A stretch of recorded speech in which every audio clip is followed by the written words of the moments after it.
for attending today's roundtable. I'd like to welcome Deanie Lee and Sarah Canning, who are co-founders of the Property Marketing Strategists. They will be leading today's session. Usual housekeeping, if everybody can keep their mics on mute during the session, feel free to use the chat if you have any questions. There's plenty of time throughout for Q&A, so please utilise the session as much as you wish. What we will do after the session is we will make the recording available to everybody that's attended, as well as members who weren't able to attend today, and we'll share that with you through the member resources area. So without further ado, I will hand over to Deanie and Sarah, and thank you all for joining us today. Thank you, and as Sarah says, thank you very much for joining us today. As Sarah said, I'm Deanie and Sarah's my business partner, and we sent a kind of little introduction to us, which hopefully you'll receive that document. And I guess today is really an opportunity for us to talk to you about kind of what we do, but also kind of find a bit more about kind of how the PBSA sector, I guess, can support you better. In that, I guess you're probably wondering why, as marketers, we're talking about product, we're talking about what students want, why we care about any of that. And I guess we have been in and around kind of PBSA and student accommodation for a fair few years. We're pretty passionate about it, and I guess we're product marketers first, and we want to make sure that as a sector it builds better products, it builds better services, and it delivers more to students and universities. And that's really very much where our ethos of what we do comes from. So that all comes before any marketing we do, which is why we do a lot of research with students about product and rooms and how students want to live in their spaces while they're studying. I guess one of the things that we often talk about is around collaboration and how working better together, whether that's private sector, universities, local authorities, that we can deliver more and better if we all understand what everyone's doing and how everyone's working. So really kind of today is very much a round table. We're very keen to kind of pose some questions that we'll back up with our research, which you have seen kind of the stats that we've sent over to you. And really just kind of, have a discussion between us. So you're all welcome to engage in that, and the more that we can, the better. All very relaxed and really all about how the PBSA sector and universities can work close together, and what, using our research of what students want. Anything further that I've missed, Sarah? No, I don't think so. I think we're very conscious that we've spent quite a large proportion of our careers working in residential sectors, as well as kind of partnership with universities, and some of our clients now are universities as well. But we can come across quite often as kind of representing PBSA, and really what we want to do is make sure that, I guess, we're representing PBSA in this scenario, but we have no affiliation with any operators, developers or investors. So this is an open and honest conversation. You're not going to offend us or anyone or any of our clients or anything like that. So yeah, we just want to get your views, and I guess from a housekeeping point of view, happy for you guys to stay on mute. If you want to put your hands up and join in, then do. But also, if you just hear something that you want to get involved in, just chip in and chat and collaborate together. We're not presenting anything to you, we're not selling anything to you, we're just genuinely interested in your views and having an open and honest conversation. Thanks for the thumbs up, Trudy. So I guess the first thing that we wanted to kind of discuss was around collaboration with PBSA developers, investors and operators. As you see, we've kind of done a lot of research around, what students want, what they want from their facilities, what they want from the communities, both that they live in internally and those that they interact with externally.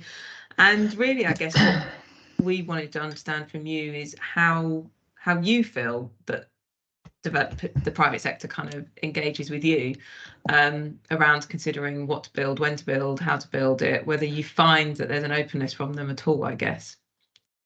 Is a good starting point. Karen. Hi, I'm Karen Thomas. I currently the Head of Business Services for University of South Wales.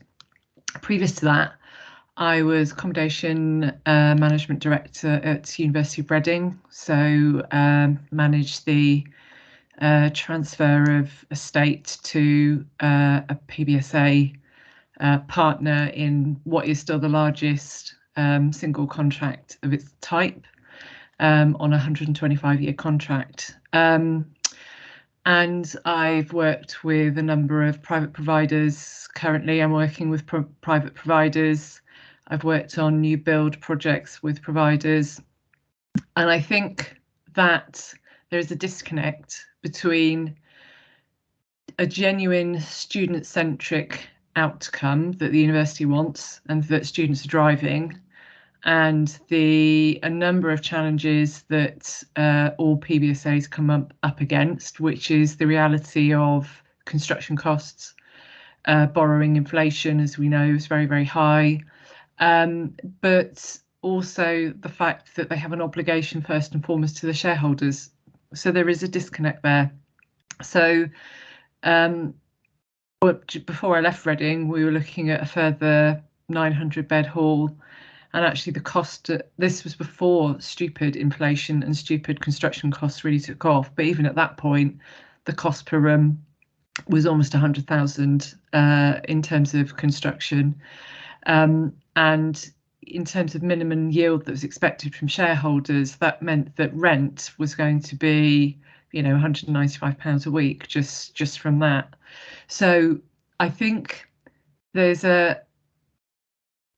all sort of PBSAs start with this, this mantra of we're really focused on the student journey. We're really focused on being student-centric, and that's not their primary aim. Yeah, and they have to be realistic about that. Their primary aim is to, make sure that they are supporting their funders, supporting their shareholders, and being a commercial outfit. So I think there needs to be transparency from the off with PBSA providers in terms of their what they're looking for, what their motivation is, what they're going for, and rather than trying to be necessarily in the space that universities need to operate in, which is that student-centric look. And this is not to suggest that they shouldn't be looking for co-created solutions, co-created spaces, but that isn't their interest. And even on the last scheme that I worked at, what was delivered from an architectural point of view, from a space point of view, was pretty much vanilla. Even though we'd engage with students, even though we'd engage with students' unions, and actually what was delivered because of space constraints, because of optimizing building efficiencies and all the rest of it, what was the output of that was what it was. So again, all the work that students are kind of engaged with wasn't really kind of translated into something that they could see. So yeah, I mean, from my point of view, I think there is a reality check there in terms of motivation from PBSA providers, and I think there's got to be a reality check there from the universities in that the fact that there will be that tension, there will be those different different viewpoints, there will be those different deliverables that each party wants to get. Thank you. Thank you. Just to check. Sorry, I just was conscious Lizette's had her hand up for a while. Okay, then sorry, go on. That's fine. You. I just wanted to ask Karen, I guess, just that all those examples that you talk about, they were PBSA building on campus on universities, not PBSAs just building in city centres. And actually both. So both. There was Okay. one that was building on campus, one that was building on a site that was a former John Lewis building. Both sort of coming at it from slightly different points of view, different PBSAs. So yeah, so a mixture. A mixture of both. No, that's really helpful. Thank you. Sorry, Lisa. Okay. Yeah, I mean, I'm Lizette Metcalf from Middlesex University, Student Housing Services Manager. We've got a different perspective. We do partner with two other hall providers. One of them we've been in a contract with for 17 years, and they basically took on our stock. So it sort of is what it is. And then we partnered with Unite when they built something in Wembley. But we tend to find that the providers come to us after the fact. So we have no input in what they're doing. I mean, particularly with Unite, I would say 10-person flats is not ideal. Getting 10 people to get, 5 or 6 people is difficult enough, but 10 people is really hard. I found you'll get, different groups, different factions, and so that would be one thing I would definitely take into consideration is the size of any flats that are built. We are talking actually to a new developer that we started talking to prior to COVID. They've now come back to us, and they seem more keen to work collaboratively. I mean, they've already put in a plan of what they would like to include, and luckily there's not too many studios. Again, going back to what Karen said, I know they have to make their profit somehow, and studios is the way to do it, but I'm pretty sure that the bottom's going to fall out of that eventually, because there's only so many rich international students. And so, a basic ensuite is pretty much what most students want, undergraduate students anyway, in terms, of their mental health, etc., etc. But they are going to trial some twin. So I don't know, it'd be interesting to know if anyone else on this call has done any twin stuff, because I know a lot are sort of talking about that to bring the affordability element into it. But, how that will go with our students, I'm not too sure. Were you driving that conversation, Lizette, about twin rooms, or were they? No, they actually came to us with it, and we're happy to go, to trial it, because I think it can work. What they're talking about as well is it's on a mezzanine style, so rather than the 2 beds next to each other, at least they've sort of got a bit of their own space. Yeah, a lot of what you just said we've just done some research into, so we'll make sure that you get a copy of that about bed sizes and communities. So I'm glad that what we found students want is what you found that students want as well. Sarah Pay has got her hand up as well. Yeah, it was just kind of touching on what Lizette had said around twins. We haven't gone down the route of twins yet. I know Edinburgh University have. They've, in some of their new builds, they've put twins. But what we have done in our last project, and in the project that we're currently planning, is non-ensuite, so cluster flats of 5 sharing 2 bathrooms. Which has been really popular, and it's brought the cost significantly down.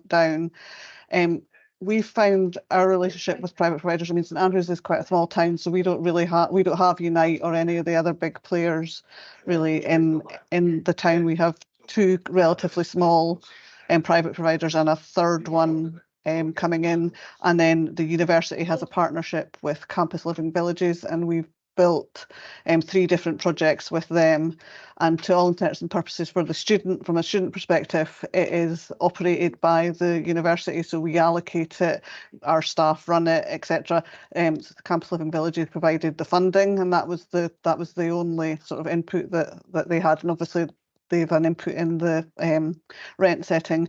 But like Lizette said, the other private providers are coming to us from after they've got their plan, and their prices are just sky high. So we're talking about £350 to £410 a week for a shared flat for 51 weeks, where our average is way less than that. So it's eye-watering. Thank you. I mean, you've jumped onto kind of all around all of some of our other questions, so it's really, really useful.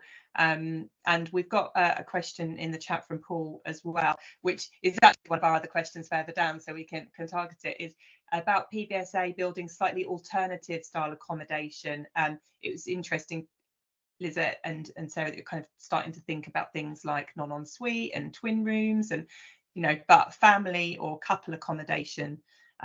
Paul's suggesting, and from our understanding of the sector, there's a challenge around planning permission for purpose-built student accommodation, and only being able to get planning permission for full-time students to be in the buildings. I think we think this should be challenged anyway. We know that there's changes afoot, such as apprenticeships. Apprentices at the moment wouldn't be eligible to be in purpose-built student accommodation, but certainly families, couples would be, but they'd both have to be students.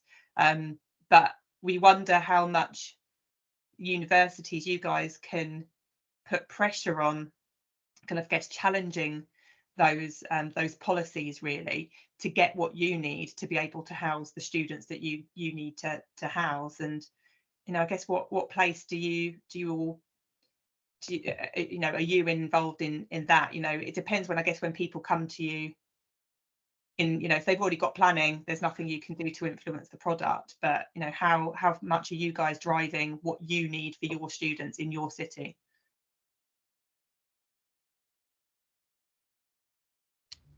Karen's your hand up. Yeah. I think the critical thing on this is that the universities have to be almost in charge of the vision. And at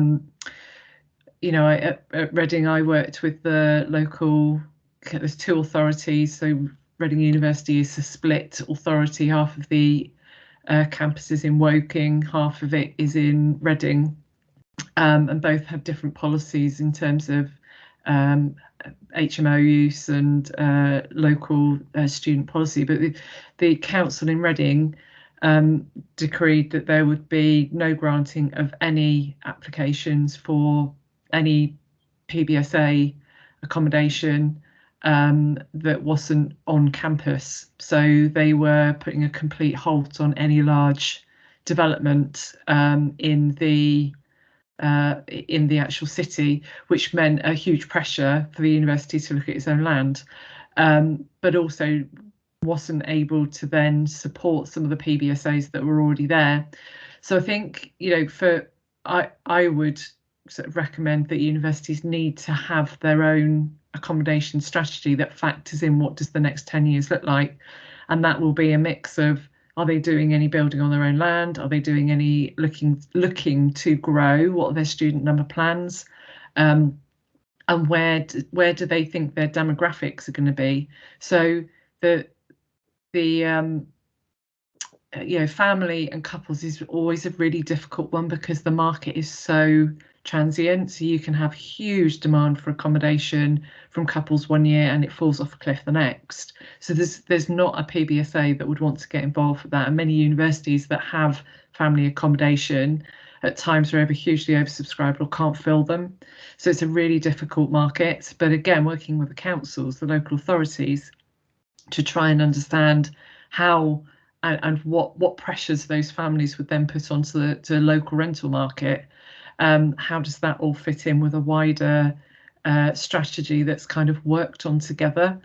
But I think universities have to drive that. They have to kind of look ahead and think, what will our accommodation demands be in 5 years? What does that mean for the local, the local economy? What does that mean for the local community? What does that mean for our growth needs? Then they have something in the bag to be able to start thinking about, well, how do we best meet that demand? Is that with a PBSA? Is that trying to partner with somebody? Is that growing something on our own estate if that estate's possible? Is it repurposing stuff? Is it going to some sort of different model? But yeah, I think that universities have got to be master of that. They've got to have that strategic overview. I mean, you mentioned a kind of 10-year kind of forward thinking, which obviously seems very, very sensible to us. I mean, generally as a university sector, how comfortable are people in sharing that kind of information to the likes of PBSA developers. You know, I guess, you know, some of the feedback that we get from the PBSA sector is, I can't get in front of the university, I can't talk to the right person, and they've been a bit cagey about maybe if their, you know, admissions have been a bit down, or, you know, where it's coming. But it's obviously going to help accommodate students if everybody knows where those students are likely to be coming from, if you're having a complete change in kind of admissions targets, for example.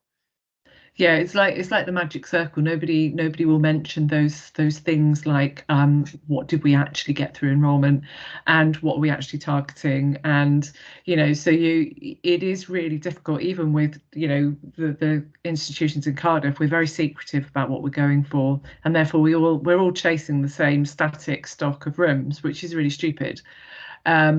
But yeah, it's really challenging, and universities will be, their university budgets will be based on target numbers. So in each you know, department they will set their targets, they will set a budget accordingly. So therefore, you know, they will always aim slightly higher. So there's lots of working out to do, which doesn't help a PBSA, because they will want certainty. They won't necessarily want aspirational targets. They will want to know certainty, and most big PBSAs will want to know 3 years previous and 3 years, you know, 3 years looking forward before they'll even look at, is there actually genuine demand there for, you know, is there latent demand there that cannot be, you know, mopped up by existing supply. So there is massive nervousness and there is caginess from the university, which doesn't ever help trying to find a solution. So yeah, everybody talks in code. And the trouble is, you know, as we all know, so cities like Cardiff, there's static demand, there's growing populations in Cardiff University, Cardiff Met, and all of a sudden there'll be, you know, there will be an influx of private providers going, this is now the time to do it. And it'll be who is brave enough to kind of jump on board with that, to kind of get in front of it. So yeah, it's difficult, that information sharing to help PBSAs in actually provide the right product and the right amount. What do you think, and you might have answered this previously, Karen, but what do you think that the private sector or PBSA operators can do better to help build that trust, to have those kind of open conversations? And, you know, it might be what you said earlier about transparency, but, you know, what should they be doing to kind of say, actually, we want to be brave, we want to build something that is a gap, but help us identify that gap? I don't know. I guess it's trying to build those relationships with the university. There's such a culture difference between PBSAs and the university, and you know, a lot of universities that haven't worked with PBSAs previously view them very much as the devil incarnate. You know, in some ways. Universities are very traditional. They view kind of moving into that kind of outsourced provision as somehow diminishing their you know, their offer, and I think, or not having the offer in their control. So there has to be that understanding from PBSAs around the university culture, around the concerns of a university, but at a much more nuanced level than just how are they going to satisfy putting heads in beds. It has to be wider than that.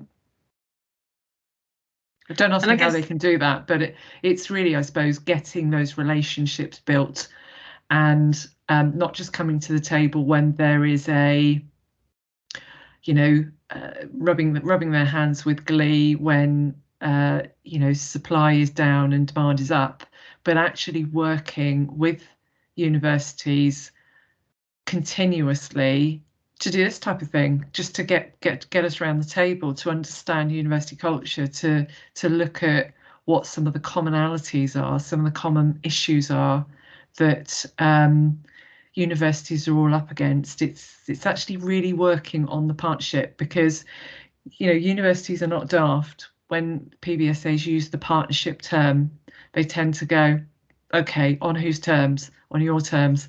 And it's not really partnershiping when things are not great. So yeah, I think it's PBSA's working harder to understand university culture is probably where they would do well. Thank you. Does anyone else have any kind of thoughts about this sort of partnership discussion around wants and needs and culture and numbers before we move on to a slightly different topic? Nope. Okay, so well, it may or may not be related, but the next thing that we kind of wanted to was sort of, I guess, the future and how that might impact accommodation positively or negatively on your campus or in your city, around kind of future policy impacts. So it's been obviously a bit of a volatile couple of years with lots of policy changes. One thing that we wanted to bring up is kind of the consciousness around the Building Safety Act, and how you think that might impact your portfolios, your rooms, and if that's kind of on your agenda, and kind of, I guess, in line with that, changes towards net zero, and those kind of, I guess, estates challenges that you might foresee coming, which may also kind of inhibit potential availability of stock while these changes are happening. Anyone got any thoughts on either of those topics?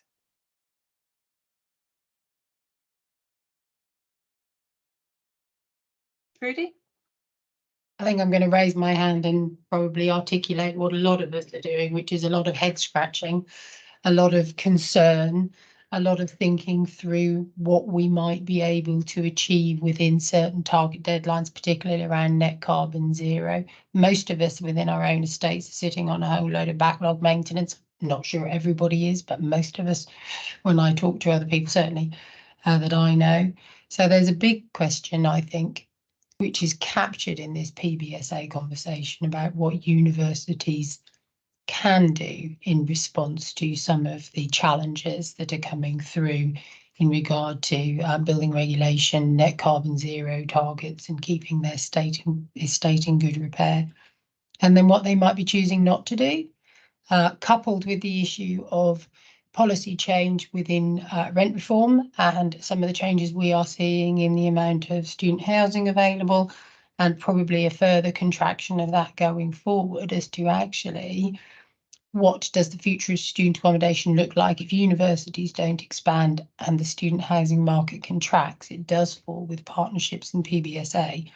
And as Karen has rightly articulated, I think there are many challenges going to be coming forward in many, many cities, both with planners and with universities, and how we deliver a good student experience much more closely aligned with some of those potential partners. So that's sort of where I've got to with that. Make sense? Yeah, and I guess, we're talking about accommodation here, but, we going towards kind of 2030, we know what's happening with the population. Just because there's going to be a load of 18-year-olds doesn't necessarily mean they're going to be students. They're not necessarily going to be in higher education. But also we may have a new government next year as well, and that their focus on sort of, widening access participation, for example, apprenticeships, that might change the face of universities and kind of traditional moving out of cities, moving to universities for 3 years, studying universities, and I guess that, you're talking about predicting the future, Karen, but that potentially could make predicting the future really, really hard. Have any of you got a crystal ball, and has any kind of, how are you planning for change? I think we're doing what all good universities do, which is hopefully just to kind of stick our heads in the sand a little bit about some of those big things, i.e. what would another government do? And I say that with a bit of flippancy. It is in the back of everybody's mind. What if the government comes in and says, right, we're going to focus purely on apprenticeships, we're going to completely change the dynamic, we're going to change the school age, we're going to change A levels, we're going to change, which could be a real a reality. And universities are all struggling with the fact that there hasn't been an increase in fees, there hasn't been we've got fixed income base and rising costs, and there isn't another model that would work sustainably in that. And I think all universities over the next 3 to 5 years will be looking at how do they make the maths work. And actually there is an opportunity for that sort of PBSA transfer of stock in sort of residential estate, because unless universities have got very deep pockets to manage the quality of accommodation that's going to be required to meet the Building Safety Act, to meet things like the Renting Home Wales Act, for example, which is very onerous on landlords, unless they've got money to do that, they're going to have to think of another solution. There is now this what's called this flight to quality. So students are picking quality. They want a quality offer, and where you've got poor accommodation that's not really fit for purpose, that will become a decision-making factor for students. They'll go somewhere else. So all of those things will lead, I think, universities to a point where they might feel very, very uncomfortable looking at an outsourced solution, a contract for 50 years or whatever it might be, but I think they might have to get there. So the PBSA market needs to be aware of those pressures and start thinking about genuine solutions for universities, not just solutions for them, but solutions for universities. And I worked on a project at Kingston University with that I would say was a genuine solution for the university. However, the contract was eye-wateringly restrictive for the university, but the product that was given to the student on what was a dilapidated, listed Victorian building was absolutely first class. So it was painful for the university to go down that route, but actually the output, what the university got from that, was fantastic. And I think universities are going to have to get into that uncomfortable space because they won't have another option. I think Trudy, you made the point around geopolitics and the changing nature of overseas students and international students. I guess are you finding more and more that your current stock isn't delivering actually for what student needs right now because of that differing population? In Southampton, it's an interesting one. We have an awful lot of postgraduate taught Chinese students, quite a lot of Russell Group University, and our PBSA sector in the city has adequately met the demand of that. I would say their stock is better quality. Most of it is less than 6 or 7 years old. It is better quality than the university. They've got more studios. They've hit that market and helped us expand in that going forward, or sort of over the last 5 or 6 years. One of the things that's exercising us is actually if that market does reduce, which I think everybody is expecting to happen, and we shift to other international origin countries where affordability is much more on people's agenda, how that stock demand is going to affect us, because we're going to end up with an oversupply of studios, and it depends how long PBSA can keep the numbers coming down. And actually at the moment Chinese demand, certainly for us, is going up, but how long that will last. So by the time I build some more, actually, am I going to be building the wrong thing, I think is probably one of the conversations that we're also using some of our potential partners, knowledge, sector intelligence, all of their thoughts. So it's actually adding to the conversation around that. So sometimes working with partners is quite useful because you can become quite isolated as a university, and sometimes working with somebody who's seeing it across the national playing field is quite useful. Sarah, I think you got your hand up. Yeah, we found this year, and I don't know whether it's similar across other universities, and it was around that widening participation cohort of students, and also related to the cost of living, that we've seen a huge increase in commuting students.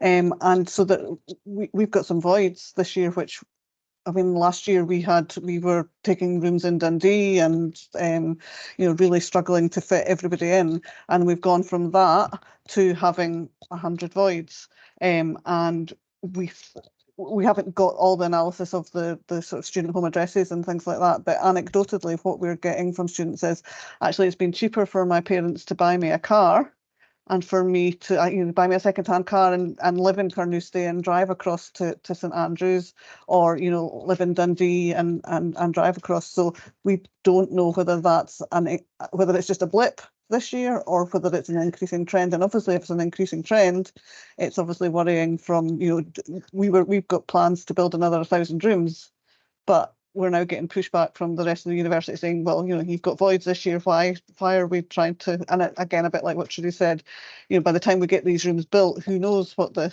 situation will be. So I'm interested to hear whether anybody else had noticed that trend or had any other. Yeah, Sarah, we've had the same in Wales, and I commissioned when I joined the university a report on supply and demand in the area to try and understand what we needed to do with an accommodation strategy. And that was a collaborative piece of work that was driven by our student number planning, that went to an external provider to actually collate that and look at all of the market forces that were known at the time. And they produced a demand and supply report that looked at the next 5 years. And actually, when you kind of map that against where we should be, there is a huge anomaly, and it is that commuter market. And whether that is, I think it's potentially a typically Welsh thing, but where students are staying at home and then commuting, that seems to be the sort of choice. But there is that sort of gap in where we should be, which is this oversubscribed situation, but we're not. So we're seeing this kind of oddity that we can't quite explain. And we think that's probably it. And a lot of the student demographic that we've got, the international student demographic we've got, Nigerian students in particular, are coming with literally no funds. So yes, they have the prerequisite funds that they have to prove their visa, but whether they really have access to that or not, I think is another question. And they're very happy to live, 5, 6, 7 to a very small flat. They're very happy to live in something that we wouldn't assume was suitable at all for students. But even when we've offered rooms at sort of £10 a night, when we've had availability, they're not interested in taking it. So I think there is a pressure from that home demographic and in cost of living, and there's also a sort of shift in demographic with students coming internationally that literally have no spare cash to spend.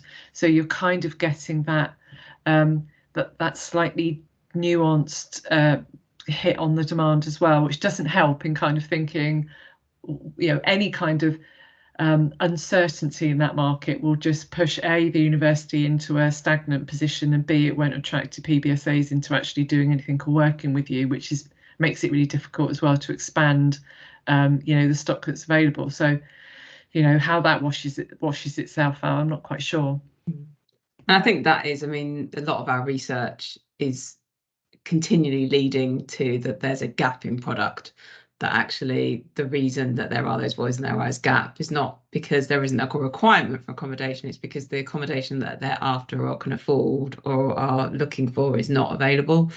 And so, we've got the data to back up all those things you're saying around kind of ensuite, sharing, smaller flat sizes, more affordability. And I guess what a lot of our work is around is trying to push this discussion and push this argument to say, actually, you're just building the wrong things. And I think, Cameron, you mentioned earlier that someone's got to be brave.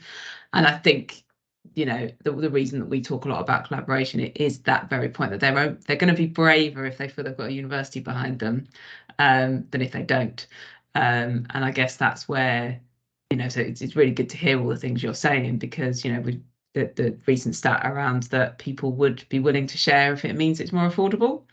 The other side of that is we had done focus groups with home students who have said, I'd be really scared about sharing because of the privacy factor. And it's all about finding those things. And I think it's actually in Kent, someone on our focus group was in one of the shared mezzanine flats. And I think that's kind of quite a nice solution, because it gives you the sharing and it gives you a little bit of, privacy. So I think it is, it's pushing people to that kind of point that they feel comfortable enough to be brave to try something new, because I think ultimately all of our research is pointing to the fact that there's a gap and we need to build something different to fill that gap. Sorry, I went a bit of a tangent there, but we've been talking about the product really and what students are demanding, and Deanie just alluded to some of our research and kind of other things that you know, come up that students may or may not compromise on is kind of, I guess, around the physical space. You know, they probably would share a room if it was the right layout. They would share bathrooms if it was with small groups of people.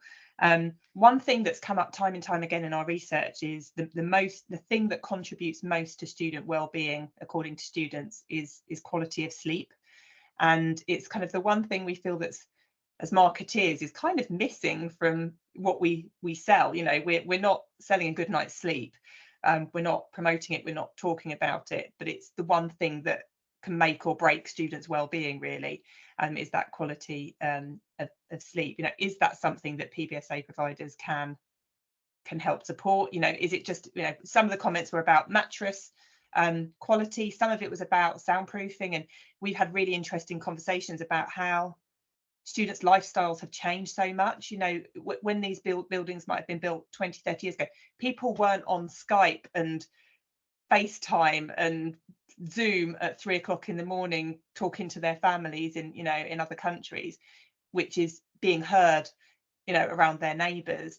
You know, we've got a bigger number of neurodiverse students who may have certain sensitivities around noise and sleep. And so we're just thinking, you know, is it more prevalent now? Are we more conscious of it, or kind of what's happening with sleep in student accommodation? Trudy. I put my hand up, not because I know what's going on with sleep. Like most universities, it's arrivals and there's not a lot of sleep at all going on from what I can see. But that should all settle down in a couple of weeks' time, hopefully. Something that we've been talking about, and always a bit of a third rail, is passive house, which is one of the things that's on everybody's mind at the moment. But one of the bigger benefits that is starting to become apparent is because of the quality of build and because of the air pressure, that actually the soundproofing of passive house build quality is a lot higher than they are seeing in standard build. So that's, I think, still a little bit untested because there's not a huge amount of it available.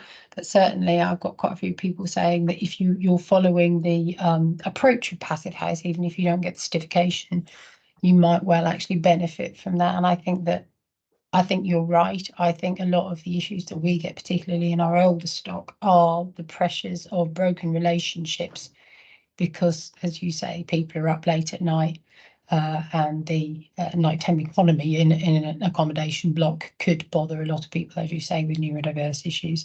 There's a lot more support, and I'm sure everybody is finding it a lot more support for students to maintain relationships in their flats at the moment. Karen? Hopefully my computer won't die, so it's just showing very low battery.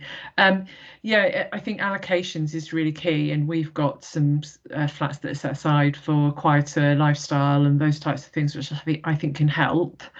But one of the things that we looked at with a company that from Amsterdam was, is there any new change to student bedrooms that could give smaller rooms at a cheaper price? So looking predominantly at rent. And obviously one of the things that came out of students is that they really like a bigger bed, and obviously once you go to a bigger bed you can't. So there is a bit of pressure in students do want a bigger bed, bigger room, but they want a cheaper rent, and those two things are unfortunately mutually exclusive. So it's interesting to hear what you're saying, Trudy, about that sort of passive house concept and trying to get the soundproofing right, because I think it is really important. But yeah, the allocations, I think, is where you can try and mix groups that have that sensitivity to give them something that is a hope of a decent night's sleep.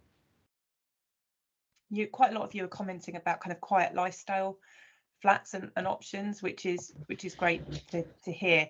We've just done a piece of research about kind of community, and a lot of that was about students feeling out of control of who they're being allocated with, and they're not really considering their student flat as kind of their immediate community, because they're effectively a random bunch of people that are kind of put together, and this obviously can be quite contentious. So yeah, I'm kind of interested that how many that choose quiet lifestyle genuinely behave in that way. You know, is how many of them stick and kind of comply for the rest of the year? I'm going to jump in back. Actually, I mean, I also have to say that probably a third of our stock is allocated to postgraduate taught students. So they do in the main like a quiet lifestyle, and not fully. They do keep a reasonably quiet lifestyle because they're older and they're overseas students.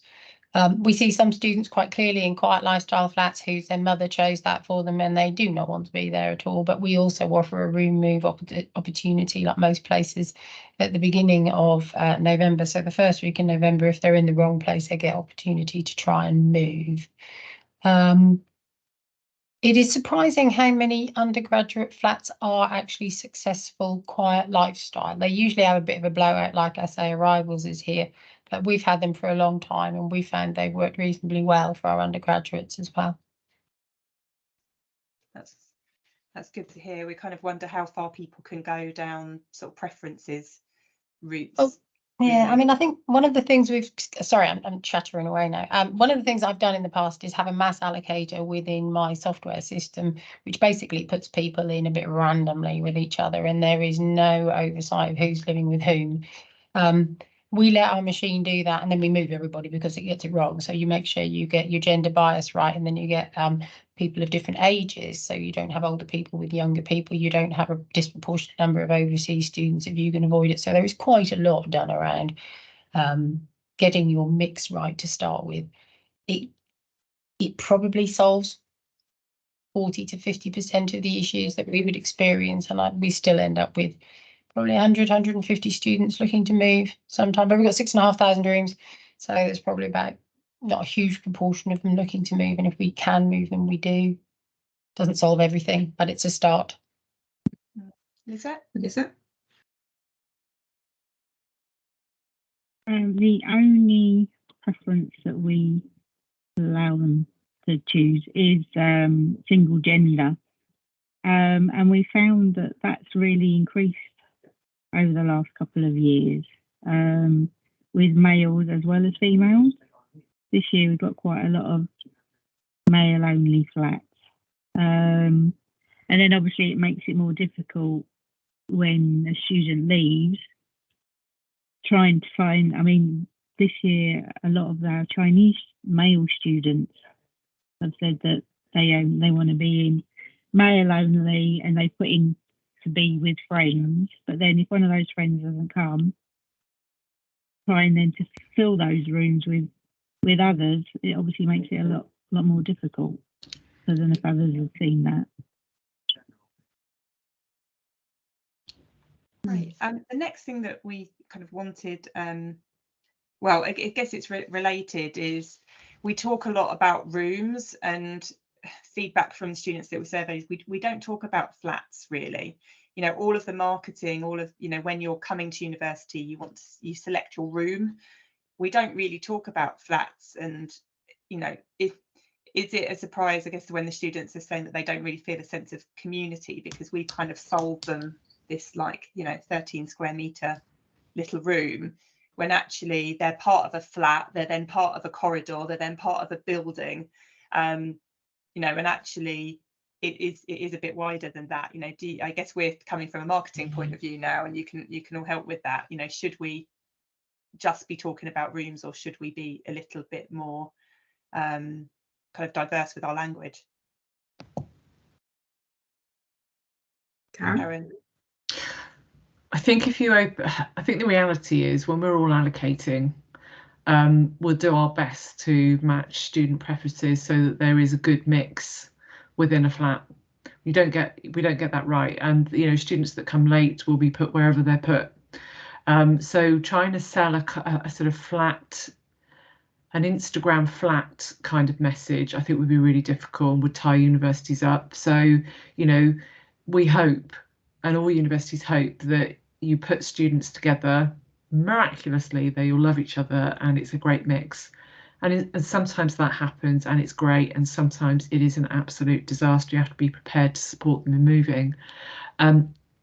I don't know how you get around that. I know a lot of you know, PBSAs in particular have tried different ways of allocating, better allocations, you know, in terms of lifestyle preferences. But I think trying to sell a flat could lead universities into very difficult territory, because you're almost then, you know, we've had, I had it in Reading a lot, where international, the Dean of International really wanted Chinese students to be not all together. Chinese students all wanted to be together. So in terms of, you know, allowing students to say what their ideal flat would be, then meant that some students who were perhaps less able, or, you know, where we had, you know, adapted flats, you know, adapted rooms, it meant that those students felt particularly they weren't welcome. So I think trying to sell the image of anything wider than your room would be really tricky for universities to do.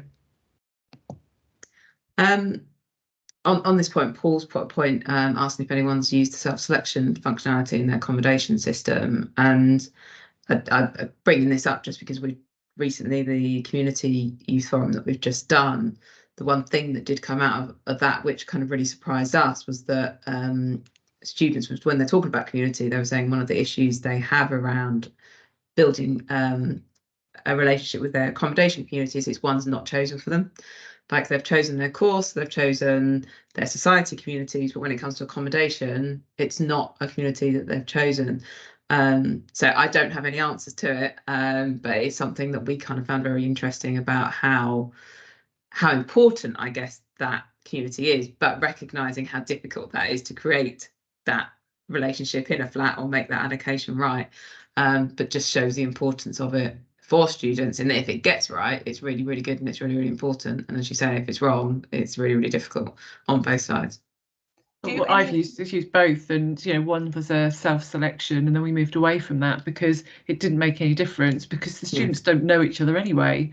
So yes, you can put them in touch on a Facebook group, even you can get them to be in contact with each other. They arrive, they still don't like each other, you know. So it's not an ideal, you know, whatever you do. Whereas there has been more success in people placing students, so it's really tricky to get that one right. It's almost impossible. The students think that because they're choosing a community, because they've hooked up beforehand, that instantly that's going to work, and you know, in a lot of instances that makes it more challenging, because they've chosen it, they feel really let down, they feel they've got nowhere to go, they feel that somehow they failed, or you know, they haven't quite got the Instagram picture right, and yeah, it's a really tricky one, trying to allocate them into the right flats. And I think that's a really good point, Karen, that actually if someone else is allocating, then they can blame someone else for it, not themselves, which is a really good point. Yeah. Flora, you've got your hand up. Yes, hi everyone. So we have more applications than we have rooms every summer. So we wouldn't be able to use a self-selection system, because at some point students wouldn't be able to apply because there would be no rooms for them. And I expect that this is a problem that applies to other London institutions, where we know that students might make an application, but there's competition from the private sector. So a student that has made an application may secure a place in the private sector in the meantime, and then when it comes to us making them an offer, they might reject, and then we need to go to the next person. While I assume that in smaller locations that might not be the case, because the largest pool of students will be going for university accommodation in their first year and then going private afterwards. So it changes a lot also by location and depending on what's outside and in the local area. On that point, do any of you offer group bookings for returning students, so that if they are returning, they get to choose their friendship accommodation for that group? We do. Yes. Yeah. Yeah, we do. Right. Yes.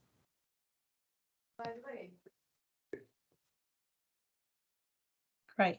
Well, I'm conscious of kind of time. Just wanted to make sure that if there's any opportunity for anyone to ask any questions, or if there's any other topics about the subjects that we've discussed today that you feel that we could investigate more, or you know, are interesting, or just have any other comments about any of the topics at all.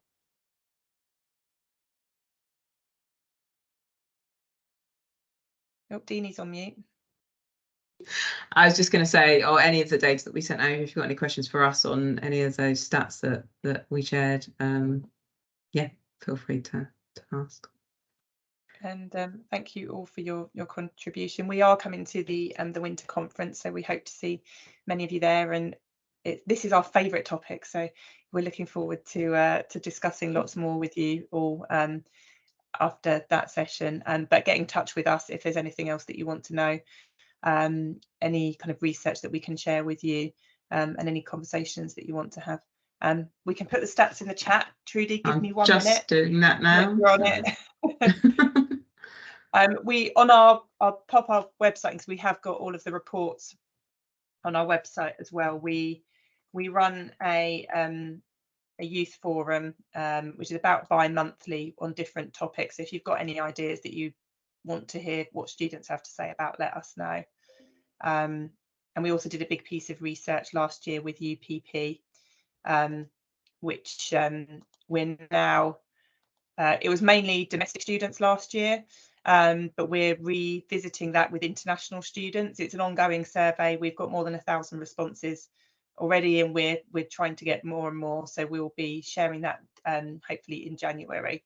But you can find some of our other research there. We just put that in the chat now. And we do run so the youth forum that we run, we do this pulse survey, so topics of the moment. So if there's ever a burning question that you kind of think we should be looking at, then drop a note to Sarah or one of us, and we can certainly put that on our list as a potential survey session. And as Sarah says, we share that out for free just because we want the sector to deliver more and do better. So that's precisely why we do it.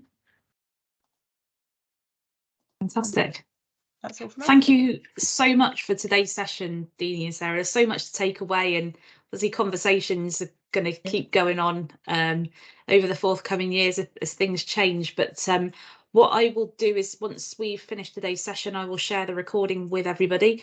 I think everybody has had an email from Deanie and Sarah with their contact details should you wish to get in touch, but I'll send a reminder out of those details should anybody want to reach out to Deanie or Sarah after today's session. But thank you again, and I'll end the call there, and I hope everybody has a good afternoon. Thanks everyone. Thank you. Bye. Thank you very much. Bye. Thank you.